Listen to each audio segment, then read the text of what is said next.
Hey all, welcome back for Chapter 2 of The Guitarists of James Brown, featuring Catfish, Cheese Martin, Jimmy Nolen, Joe Beck and Sam Brown, Little Bobby Roach, Robert Lee Coleman. Chapter 1 finished up in about November 1969 with Jimmy Nolen and Al Country Callum recording their last studio session for the Godfather of Soul. But before we get to that drama, let's just ensure we've covered off any of James's recordings with other guitarists around that time. Now, a lot of these guys didn't contribute anything revolutionary to James's funk sound. I mean, apart from playing tastefully and professionally, so I'm not going to spend ages here. Arthur Adams. Back in July of '69, James recorded a song called World, Parts 1 and 2, which appeared on It's a New Day, Let a Man Come In. The session at Paramount Studios in Hollywood featured Arthur Adams on guitar. Arthur Adams is a brilliant blues guitarist, lauded by B.B. King no less. Check out the multitude of clips here on YouTube. Although this track features nothing more than 6 minutes of clean strumming with the odd blues lick sprinkled throughout. This recording was to be recycled for the 1972 release Get on the Good Foot, where it showed up as Recitation by Hank Ballard with a sax solo blown over the top. D. Garrett. On August 13, 1969, James was back in California recording 3 more tracks with Kenny Poole. See Chapter 1. 2 of these were heavily orchestrated, The Man in the Glass and I'm Not Demanding. Both tracks turned up on It's a New Day, Let a Man Come In. Both of these songs also feature another Cincinnati jazz guitarist by the name of D. Garrett, whose only claim to fame is playing with the aforementioned D. Felici. See Chapter 1. But we can definitely hear 2 distinct guitars on these tracks, both featuring some cool improvisation on their lengthy outros.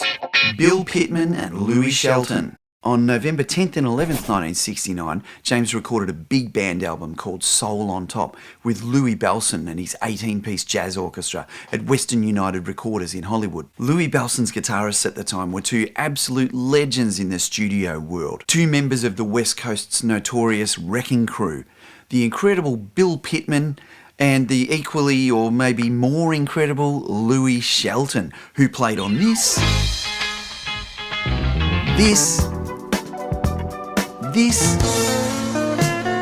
and I don't know, any number of other things you've heard for your whole life. Bill Pitman, meanwhile, was responsible for this, Raindrops are falling on my head. this,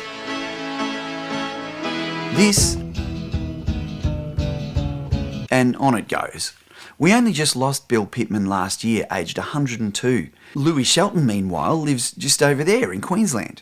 Now, as incomparable as these fellas are, and as much as I love listening to these big band arrangements, there's no real funk guitar to be found on Soul on Top. More Kenny Poole. In February 1970, James Brown released an album named Show Is Funky Down Here.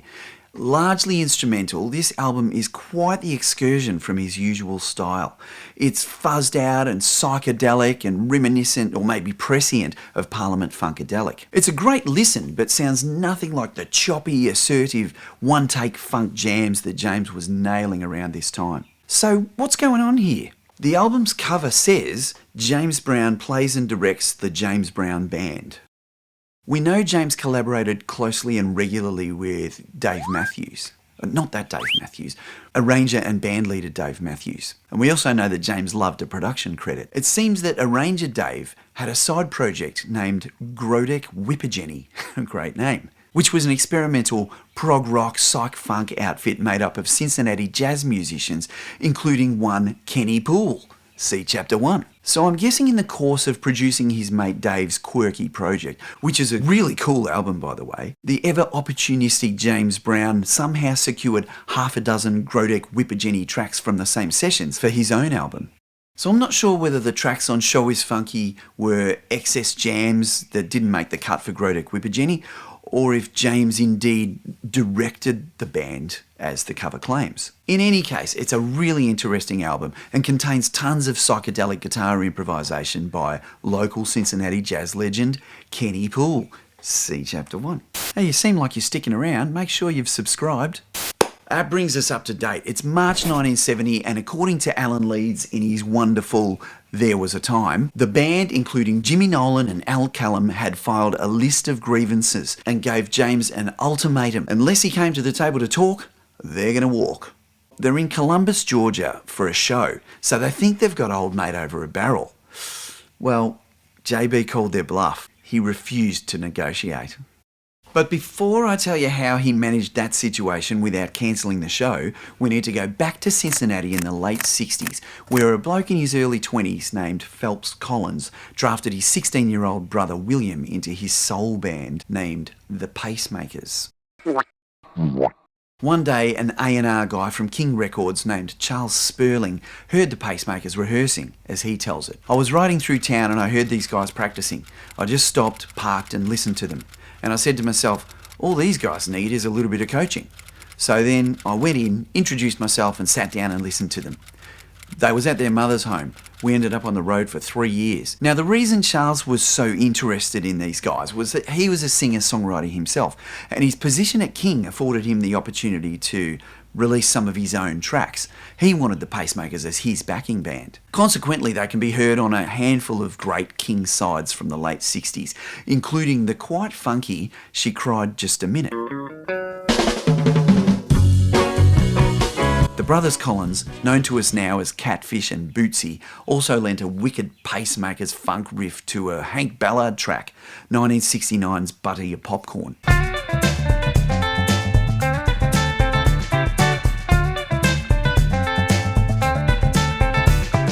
Hey, while we're talking about Bootsy Collins, check out his incredible 17-year-old playing on Charles Sperling's Buddy Boy.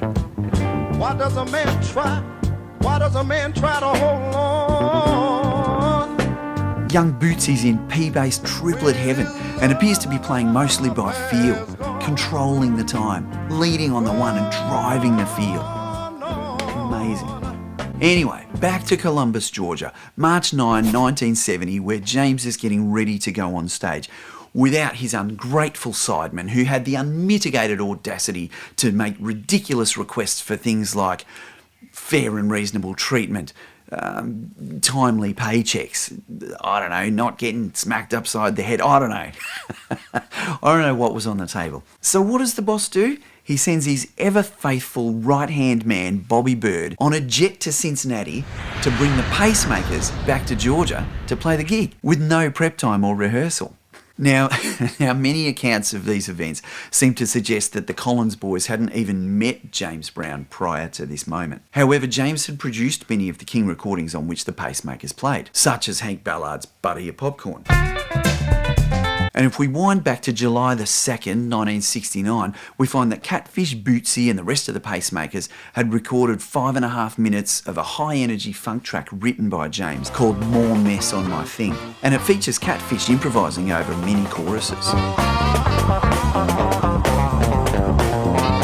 Wind back the clock another month to June 4th, 1969, and we find the Pacemakers backing Bill Doggett on his James Brown produced A-side, Honky Tonk Popcorn. Of course it is, James. Thanks to 0to180.org for uncovering this gem. So the lads had met and worked with the great James Brown in the past. Nonetheless, it must have been pretty bloody daunting to be greeted by James backstage on the night, where he merely tells the boys, I want you to come up on stage and I'm going to count those songs off. I mean, this is 1970. Bootsy is like 19 years old. So the Pacemakers, along with their horn section, were integrated into what was left of James's band, basically drummer Jabbo Starks and hype man / organist Bobby Bird. And the lineup soon became known as the JBs. This lineup's earliest recording appears to be a month later in Nashville on April 25th, 1970, when they recorded Get Up, I Feel Like Being a Sex Machine.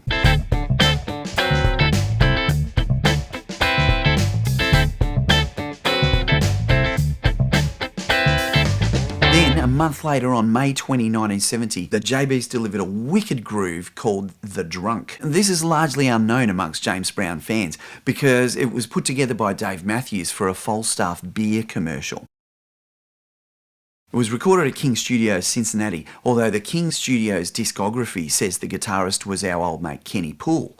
but the playing on this recording is most assuredly not Kenny Poole's playing. And considering the following, a young master William Collins is credited as playing bass on the session. Bootsy Catfish and sometime Pacemakers drummer Frankie Cash Waddy are listed as playing another session at King Studios on that same day, playing on Kay Robinson's The Lord Will Make a Way Somehow. So Phelps was in the studio, and the JBs recorded another session on that same day at the same studios. They recorded The Grunt,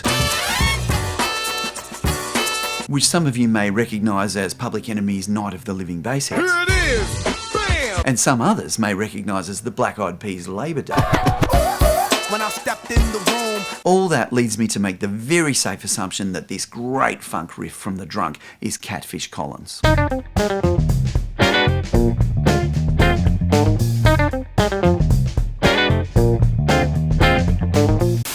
Hey, if you're liking this, don't forget to show me some love. Hit that subscribe button, ring the bell so you don't miss out.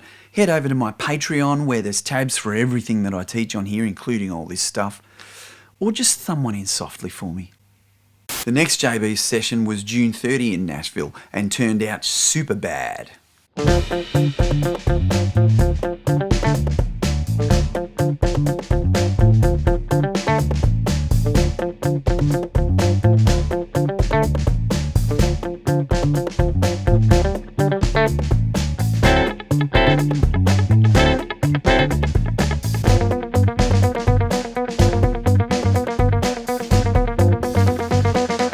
Interestingly, that super bad session also turned out two other forgotten gems. One, a 22-minute JB's extravaganza called When You Feel It Grunt If You Can, which is basically a funk-styled mashup of songs by the likes of Hendrix, The Meters, Stevie Wonder, even the Beatles. It's definitely a fun listen. And credit again to Chris Richardson from 0to180.org for uncovering this intel. And two, a 10.5-minute jam called I'll Z, which, apart from featuring 5 great solos by Catfish, also contains this excellent funk riff.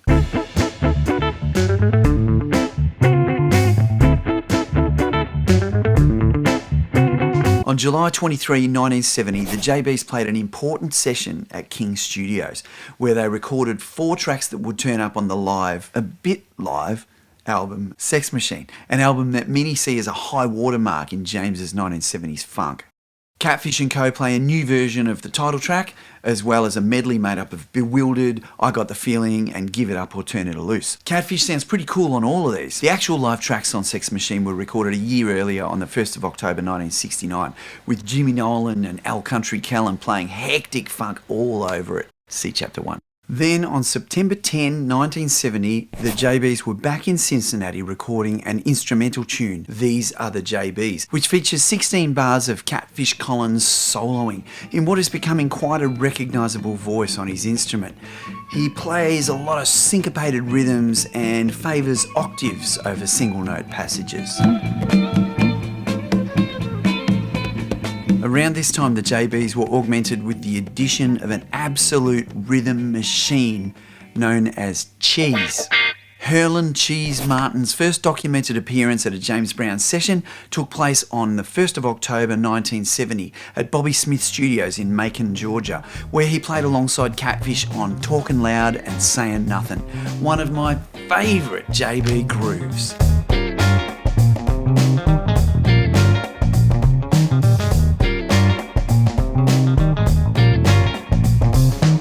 This session also resulted in an 8-minute JB's jam called The Wedge, upon which we can hear some extensive soloing by Catfish Collins, doing his now characteristic syncopated octave licks and choppy double-stop phrases. This track was recycled by James in 1972 as The World Needs Liberation. But what I really love is Catfish's springy vibrato on the intro. Have a listen to this. Listen to that. Listen to it again. This track also features Cheese Martin strumming an E-flat 9 chord for like 8 minutes. Hearlon Cheese Martin was from LaGrange, North Carolina.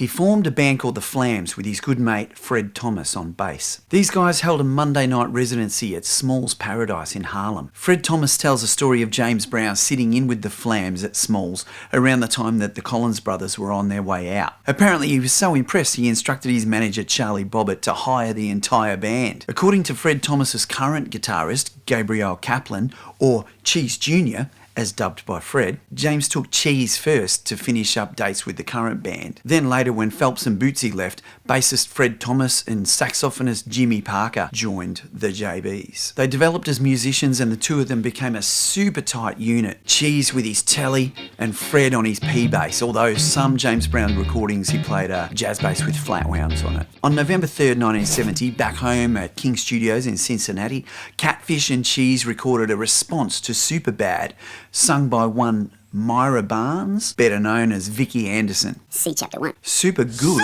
sees Catfish cleverly reprise his Super Bad riff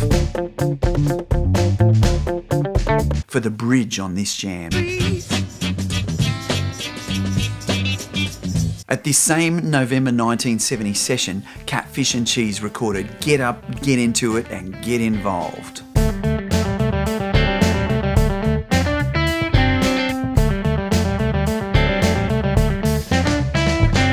I can only piece together evidence for Catfish playing on 10 sides for James Brown, but I reckon Catfish and Bootsy also performed uncredited on James's 1970 Christmas album, Hey America. It was recorded in October 1970, so the timing and the tone would suggest the Collins lads. There's also the Live at the Olympia album, recorded March 8th, 1971 while on tour in France. Furious funk from the Catfish and Cheese lineup. There's some great footage from the Paris show and one in Bologna a month later, where we can see Phelps ripping a live solo during Sex Machine, chopping out those great octaves on his Vox Ultrasonic while Hearlon is scratching away on his faithful tally. So I reckon the last time Catfish was in the studio with James was January 26, 1971 to record this great sparse riff on Soul Power.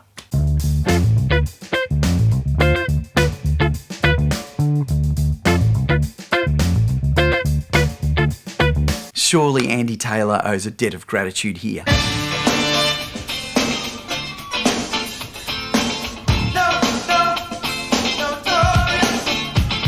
Although he may have gotten it via InXS. And listen to that classic Bootsy bass line.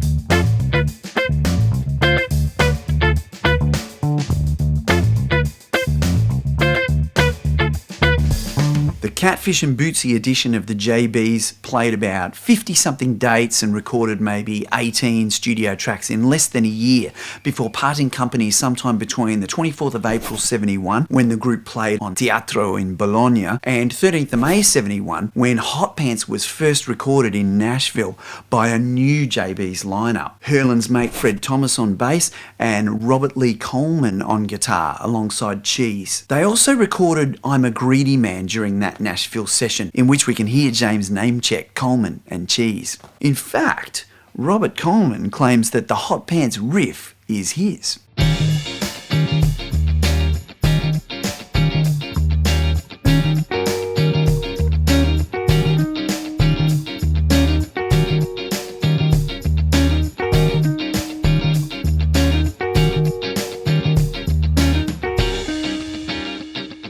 Robert Lee Coleman was born on the 15th of May 1945 in Macon, Georgia. His earliest musical influence was his stepfather, who was a guitarist, before he began playing in church. He gained valuable experience playing with Eddie Kirkland, who had toured extensively with John Lee Hooker and Otis Redding. Robert's professional career began when he played with Percy Sledge throughout the late 60s. Then at age 25, he was recruited to the JBs, his bluesy phrasing offsetting Cheese Martin's rhythmic prowess. After Hot Pants, Coleman and Cheese recorded perhaps the most well-known JBs song, Pass the Peas, in June 1971.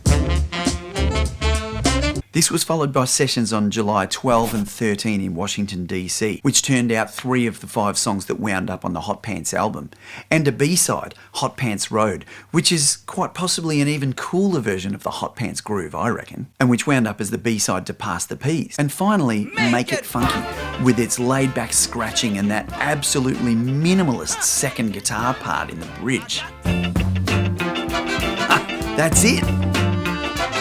Robert Coleman can also be heard alongside Cheese on the live recording of Revolution of the Mind, James's third Live at the Apollo outing, recorded sometime in late July 1971. We can hear Cheese Martin doing all the heavy lifting, locking his telly deep into the groove over a dozen tracks. Not to say that Robert Coleman's contributions aren't wonderful. His tone is beautiful, and when during Sex Machine, James asks for a little bit of Wes, Coleman responds with a laid-back solo featuring some Wes Montgomery-style octaves. Robert Coleman continued to play with James throughout the remainder of 1971, eventually playing on about a dozen tracks in the studio as well as the live album, and contributing to the coolness of I've Got Ants in My Pants.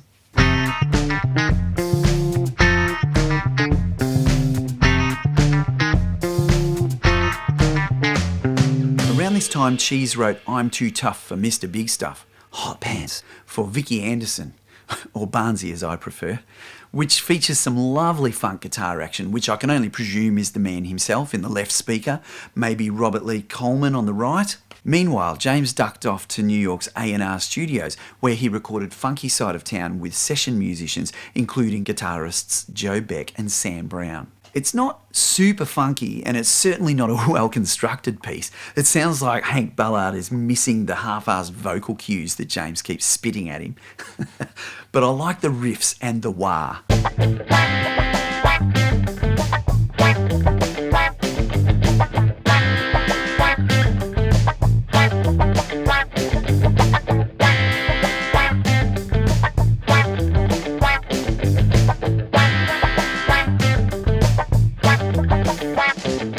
Now, there's no way to know for sure, but I'm guessing Joe Beck played the dirty line and Sam Brown did the wah part. I only say that because Joe Beck did like some overdrive and his jazz solos, kind of John Scofield vibe, whilst Sam Brown has been likened to a Motown funk brother, so I can imagine him stomping that wah pedal. These guys pop up a bit over the next few years. On King Heroin from James's next release, There It Is. They're all over the Hell album. Check out Don't Tell a Lie About Me and I Won't Tell the Truth on You. It's like these guys were channeling the meters on that one. It's fantastic. But my favourite Joe Beck Sam Brown jam is Funky President off Reality.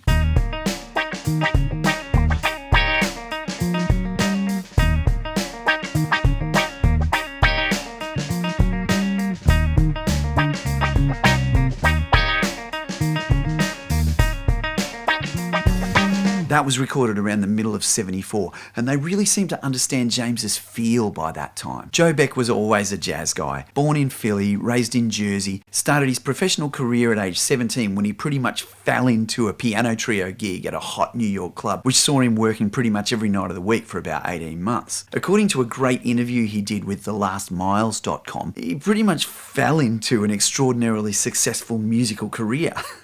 He stumbled onto writing jingles, made a killing. He slipped into conducting and orchestration, nailed it. By the time he was 22, Miles Davis was asking him to jam with the hottest quintet of all time. Joe took a couple of years off and then returned to session work in about '71. And he must be on hundreds of recordings because, as he says, one day my appointment book fell out of a drawer and as I picked it up, I noticed on one page 21 sessions in 5 days.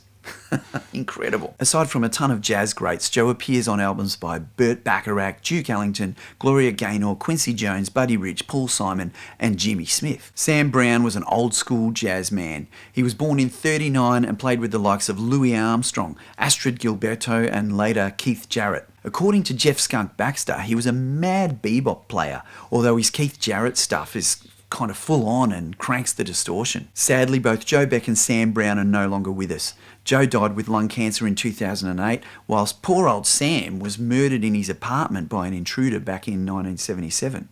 It's Feb 1972 and James is beginning to compile material for his next release, Get on the Good Foot. Desperate for a hit, he records Cold Sweat. Again, for the 5th time.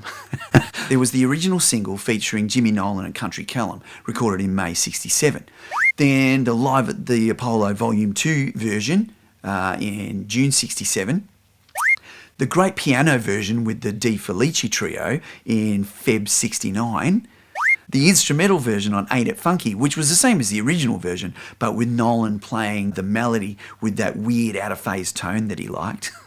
That was Jan 1970. This time he leaves Cheese and Coleman at home, again opting for some hot New York session musicians, including guitarists Hugh McCracken and David Spinoza. Now, this right here is a case study in what is and what isn't funky. Or perhaps it's the perfect example of funk being more about feel rather than flawlessness.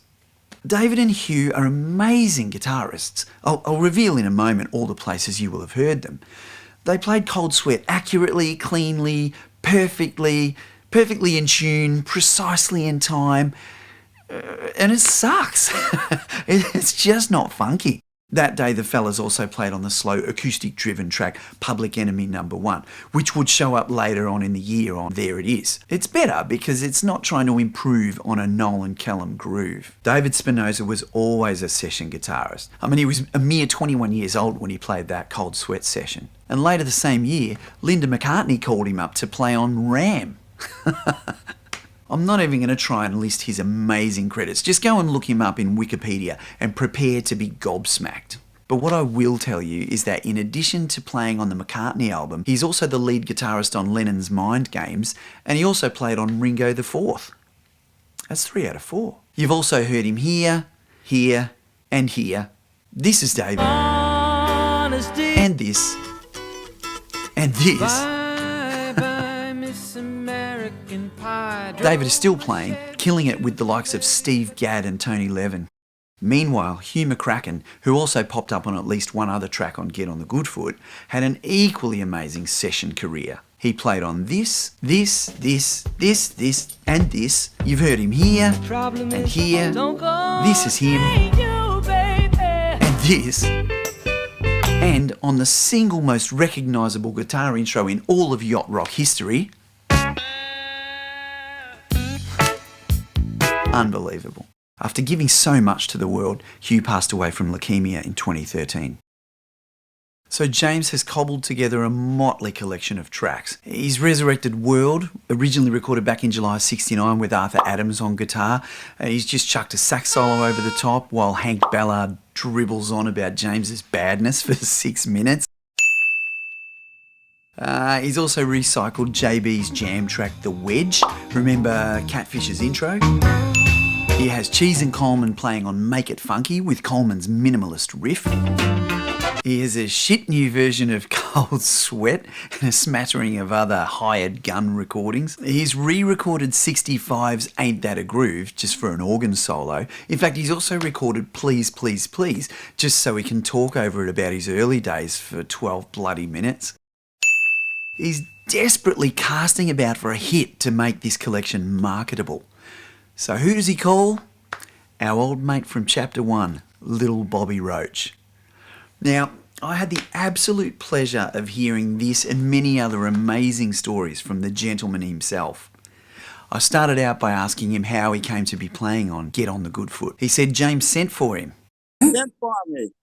I was in San Francisco, and I was running a promotion company in San Francisco. Me and my wife just had broke up. Yeah, called me the foundation builder of his show. During that time, you didn't ever hear that, did you? No.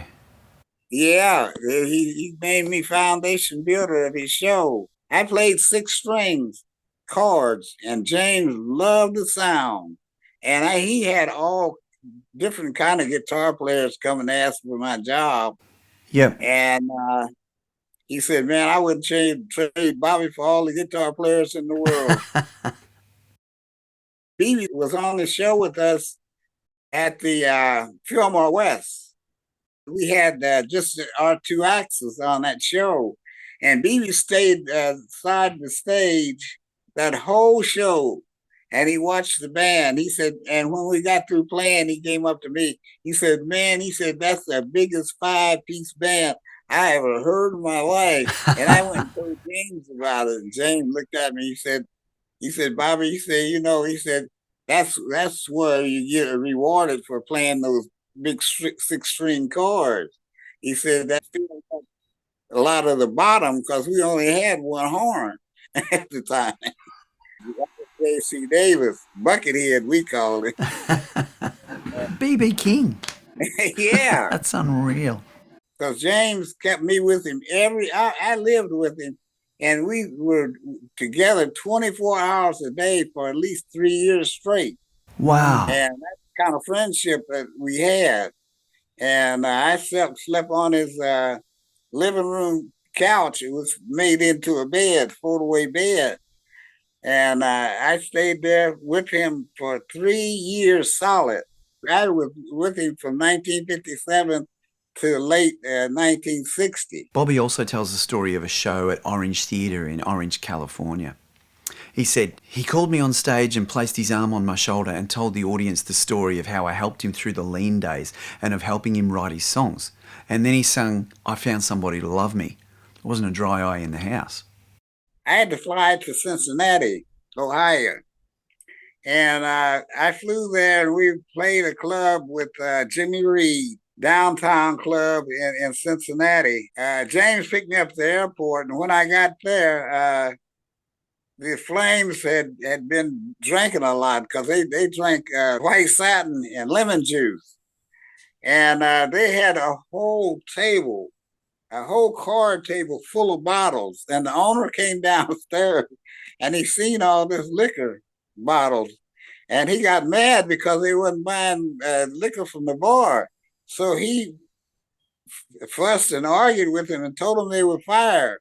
And I walked in, I told him, I said, leave the Flames alone. I said, they're going to do your show. Don't worry about that. During the show, James came in and he laughed his head off. He was really proud that I spoke up for him. Bobby confirmed that he also contributed a guitar solo to the Goodfoot sessions on a track called Dirty Harry, an instrumental track. It's a great listen. The solo starts around 2 minutes 27, and at about 3 minutes 10, it sounds like he pulls the E string like right off the side of the neck, like it gets stuck under a fret or frets out on the pickup or something, but he just keeps going. It produces a note like a faint high G note.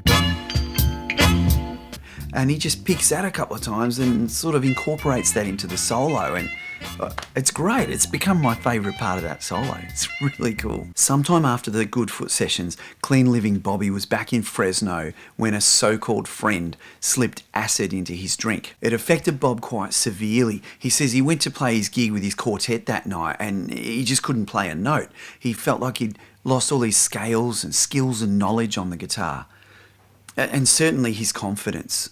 So he packed up and moved. He left the next day for a new life. He wound up in Pasadena, where he became a carpenter, or a chippy, as we Aussies would call him. Bobby couldn't bring himself to tell James what had happened.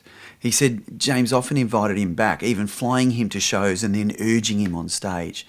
Eventually Bobby began to play again, but just like one song per show, like a feature spot. Apparently one night at the Chicago Theatre, after Bobby's feature spot where he played a chord solo version of Misty, he received a standing ovation, and Tom Jones, who was in the front row, rushed backstage and wrapped Bobby up in a great big hug and told him, you know, you had the audience in the palm of your hand. You achieved what all artists try and do, you know, to speak to the audience through your art. The buzz about Bobby's performance that night was so big that John Johnson of Jet magazine wanted to do a feature on him, but James Brown quickly put the kibosh on that because he couldn't risk, you know, losing Little Bobby Roach to any other artist. 2 days before he died, we were together at the Hollywood Bowl, and he told me, he said, Bobby said, I don't want you to write my life story.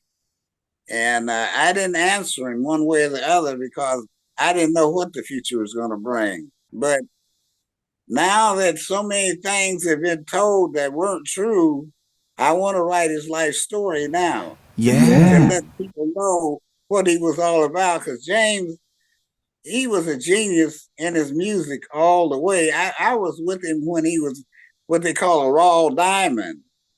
And when he was gathering his act, putting his act together, he was playing with Joe Tex. He got some of his stuff. We were playing with Jackie Wilson. He got some of his stuff. And he was able to put his show together like that. And he always was able to do the splits really well. Bobby Roach was born and raised in Topeka, Kansas. He said he had a bittersweet childhood, mostly raising himself. At age 13, he spent a year living and working on 8 Mile Road in Detroit. He returned home to Topeka, and while contemplating what life might bring, Bobby had a vision that he would become a guitarist and travel the world. He became obsessed. He made his own guitar and practiced in his father's basement every night until the sun came up, playing along to records by B.B. King and Bill Doggett. He learned to play Bill Doggett's Honky Tonk note for note, the song that he would eventually impress James Brown with. He soon started playing bass in a band called the Wailers, and he later became their guitarist. I asked Bob how he met James. We met in Topeka, Kansas, back in 1957 in October. My cousin was a promoter in the Midwest, and he had brought James and the Flames to the Ritz Theater in Topeka, Kansas. I was 17, just 17 at the time. And so my cousin took me backstage to meet James, and as soon as James saw me, he said, "I've been looking for a little guitar player." And we made it off right at that time. He said, "You know where there's a piano that we can get together?" And I said, "Yeah." So I took him to the YMCA, and we sat down and we played. I didn't know none of the Flames songs. I didn't know not one. So anyway, I played Honky Tonk for him. And when I played Honky Tonk note for note, he hired me right on the button. And I was with them for close to, I'd say about 6 weeks before I actually learned the show, because Guitar Gable played the guitar while I was there. And the Flames and James taught me the show, and I was featured to play Honky Tonk each night. That's what my job was. I didn't play with the Flames at that time. In the early days, Bobby played a tally that he eventually gave to a mate called Curtis, who was playing for Jackie Wilson. Then he moved on to a Les Paul, but by then he'd started buying a few different guitars. Bobby told me that after initially leaving James, he moved to Fresno and became a guitar teacher at Sherman Clay Music Store, where he taught a very young Bruce Conti, who went on to play with Tower of Power. And Bruce was a funky guitar player. All those 70s T.O.P. albums are wicked. Bobby also taught Pat and Lolly of Redbone. What a legacy. Bob was there when James Brown went from being a member of a vocal group to being the leader of his own band. We played the whole West Coast, and we did real good that particular time on the coast. And the Flames ended up quitting out there, on the West Coast. Because they were complaining about the money that they were getting. And they left the show and left James high and dry. So me and Nat Kendricks drove the wagon back to Omaha, Nebraska. And when I picked him up at the airport, I told James, I said, the Flames quit you. And James, man, it frightened him to death because he never worked the stage by himself. Really frightened him to do so. And anyway, so the band got together and started singing all the Flames parts. So we made it through that night. Bobby Roach was responsible for that smooth and beautiful, ultra-catchy hook in Try Me, James's first #1 on the US R&B charts. I'm the one that wrote the music to Try Me. Really? Yeah. In fact, I got a placket here. I don't know whether you can see it. We came out here to do the whole West Coast. The last job we did was in San Jose. Yep. When we went into San Jose, we never drawed not one person.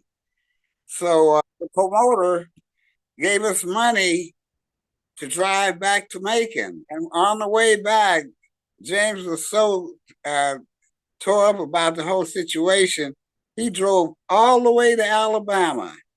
And we talked pretty much all the way. I was trying to convince him not to quit. And finally, he woke me up at 3 o'clock that morning and said, "Bobby, I got a song. Bring your guitar in." And he says, "I want you to put a line to it." So he started playing this 8-bar blues. And first thing came to my mind was Your Precious Love, because it was hot as fire. So anyway, I took the guitar part and I turned it upside down. And I started playing it backwards instead of playing it dun dun dun dun dun. I played dun dun dun dun. Yeah. And that's where I created the part for that song. Wow, that's amazing. Yeah. So get on the good foot. Let's break this one down real quick, because this is some, dare I say it, genius funk right here. Here's Fred Thomas's bass groove. So right off the bat, we've got nothing but fresh air on beat one. He's not playing. It's like a reggae groove. But his riff starts and finishes on the D. Remember that. Bobby's guitar part.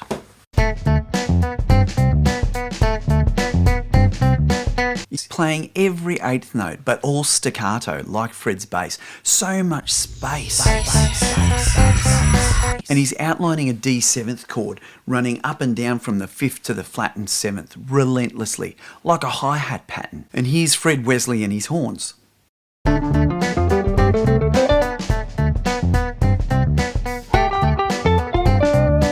So everyone's playing D minor pentatonic tonality. And here comes Cheese Martin's perfectly executed rhythm guitar part.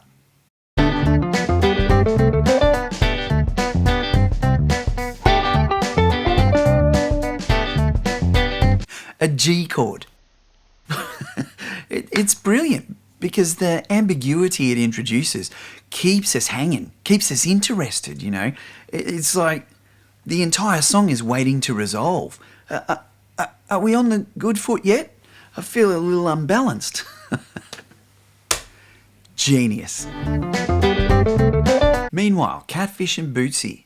So in 1971, these ex-JBs, these artists formerly known as the Pacemakers, with the best list of nicknames in funk nomenclature, William Bootsy Collins, Phelps Catfish Collins, drummer Frankie Cash Waddy, Clayton Chicken Gunnels on trumpet, and Robert Chopper McCulloch on sax, they released a couple of singles as the house guests, What's So Never the Dance and My Mind Set Me Free, with, I'm guessing, Catfish on vocals. Then in 72, as Bootsy, Phelps and the Complete Strangers, the brothers released Fun in Your Thang, another rough and ready funk jam. 72 also saw Catfish and Bootsy begin their stint with George Clinton, contributing to Funkadelic's America Eats Its Young. Catfish would play on many Clinton projects throughout the 70s and 80s. In 74, the Collins brothers released a dirty and loose funk single, Together in Heaven, under the name Bootsy, Phelps and Gary. Then in 1975, Catfish played on the first of a handful of his little brother's solo outings, Stretching Out in Bootsy's Rubber Band, followed by.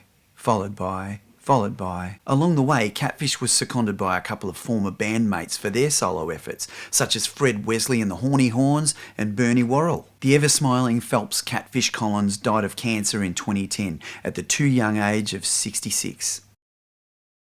So let's get back to Cheese Martin, who is fast becoming my all-time funk guitar hero. Cheese continued to play with James until at least 1976, contributing his perfectly pocketed plucking to a dozen albums. He was rejoined by Jimmy Nolen sometime around mid-1972, but it becomes impossible to confirm whether Cheese and Jimmy played on every track of James's albums in the late 70s, as there were simply no liner notes or musicians mentioned on the albums at all. From here on in, the Cheese Martin highlight reel looks something like this. The JB's crossover. Wonderful early 70s chicken scratch and wah. Recorded in Nashville in 71 or 72, this went on to become the backing for Lynn Collins' Party Party Party. In Feb 72, there it is with the wonderful wah guitar.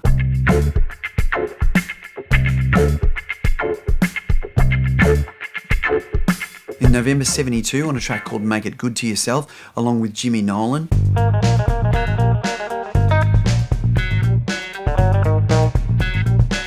The B section of this thing goes off.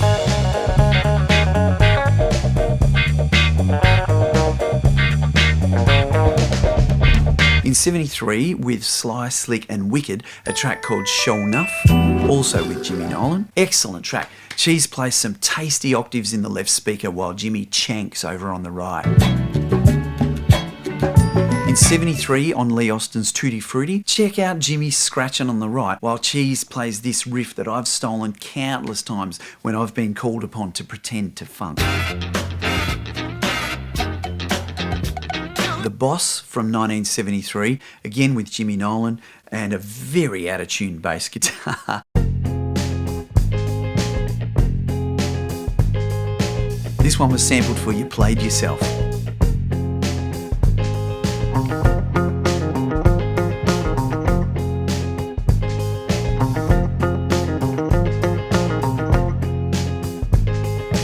March 74, the title track of the Hell album. Both Jimmy and Cheese playing single note riffs that kind of interweave and cross over each other. And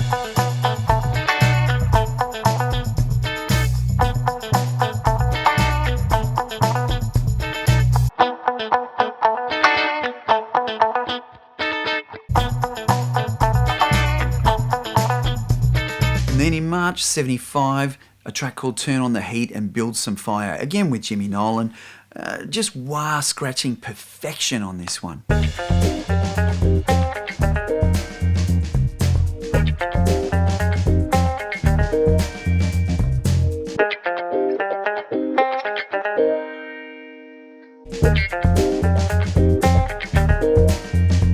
Hearlon Cheese Martin also played on a multitude of side projects during the 70s with the likes of The Flames, The Sons of Funk, Bobby Bird, Maceo and the Max, The Hustlers on Soft Hustle. In fact, speaking of The Hustlers, there's a track called Disco Baby that Cheese played on with Jimmy Nolen. And I reckon I've uncovered something of a juicy nugget here. This track, credited to super production and songwriting cousins Hugo and Luigi, was an instrumental track produced by Soul Brother #1, the hitman, the godfather of soul, minister of new super heavy funk, James Brown. It was only ever released once, back in 1977, on a long since deleted compilation series called Nothing But Funk. But remember Van McCoy, famous for The Hustle? Well, the album that contained that smash hit was called Disco Baby. And the title track sounds like this. Look, maybe the liner notes I found are incorrect, but this is actually worth a listen from a funk guitar perspective. Guitars are panned hard left and right, and both feature some serious wah action.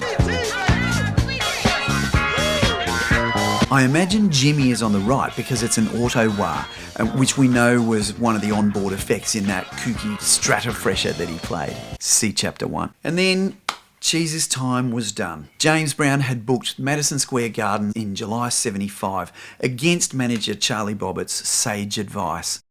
And when only half the seats were sold, James went on a rampage blaming everyone within cooey, without once looking in the mirror, of course. Well, this time, manager Charlie and MD Fred Wesley had had enough. And when they quit, Maceo, Jabbo, Fred Thomas and Cheese all fell like dominoes, leaving only our man Nolen, which we'll talk about in Chapter 3.